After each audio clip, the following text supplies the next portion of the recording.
let's get on to the subject of the Goldberg variations now. This recording has probably been more hotly discussed and probably won more ardent devotees and more equally ardent detractors than any recording of as hard to approach a piece of music that's ever come out. Are you still of the same mind about the Goldberg variations as a whole or in detail as you were when you recorded it? I'm getting a little bit older in that I think in almost all music my tempi are getting a little bit slower. This is about the only musical change that has gone on, but it implies, I think, possibly an approach of slightly greater breadth now than then. I was, at that time, which was 1955, I was very much in a let's get the show on the road and get through with it sort of mood. I felt that to linger unduly over anything would be to take away from a sort of overall unity of things, and this was one phase of trying to accomplish a kind of emotional unity of a work, which has always been something that I've attempted to do in playing piano. In part, it was brought about by a reaction, I think, against so much piano playing which I had heard, and in fact, part of the way in which I myself was taught, which was in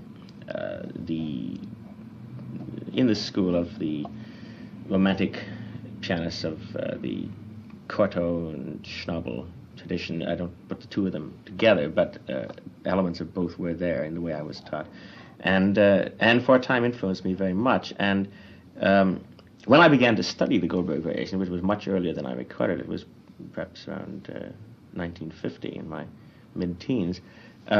This was a work which I learned entirely on my own. I had never really had a lesson with anyone on it, and in fact, it was one of the first works that I did learn entirely without recourse to my teacher at that time.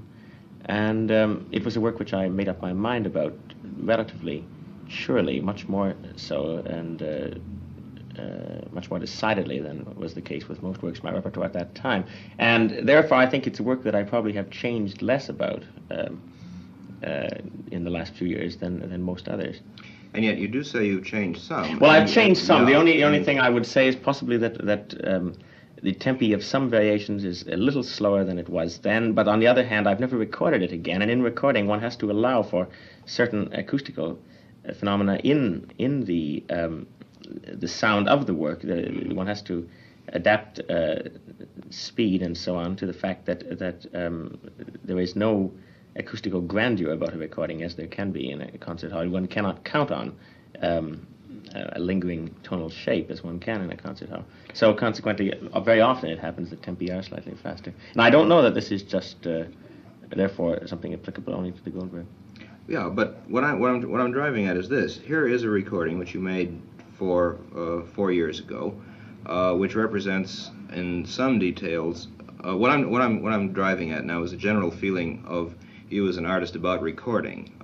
The fact that a certain state of mind on a particular day or a particular phase in your career is made terribly permanent through a recording, and people who go to hear you today judge you by this permanency of what exists from 4 or 5 years ago. Do you feel that this is a bad thing, a good thing? What can be done about it? Well, I enjoy recording more than any other phase of making music. And the reason I enjoy it is exactly because of this permanency, really. I first of all, it provides a certain challenge to know that something is going to be able to be heard exactly in that form 5 years from now, and therefore one has to stand behind the product with something better than a 90-day guarantee.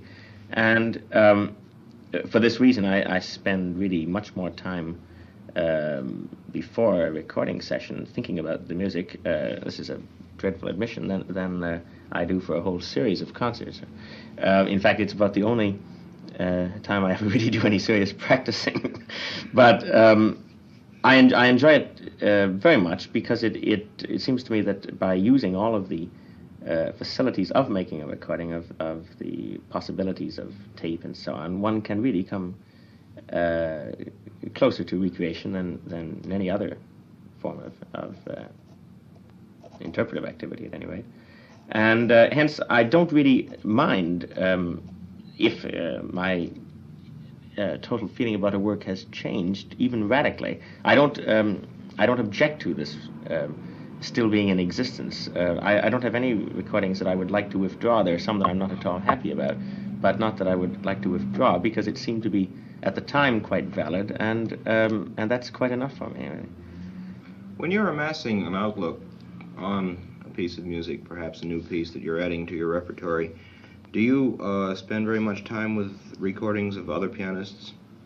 Well, I try to do it afterwards. I try to listen to what the competition has been doing only after I've really decided what I want to do myself. I enjoy listening to other people's recordings very much. In fact, during my teens, in studying Beethoven particularly, I had the Sonata Society collections of Schnabel, which were biblical to me, really. And these influenced me a great deal, so much so that I can remember when I was 13 or 14 playing a Beethoven sonata in a concert someplace. I don't remember which one now. The record was taken away from me by my teacher, who found that all of the exaggerated fermata of Schnabel were being added to by just one slightly longer apostrophe of my own.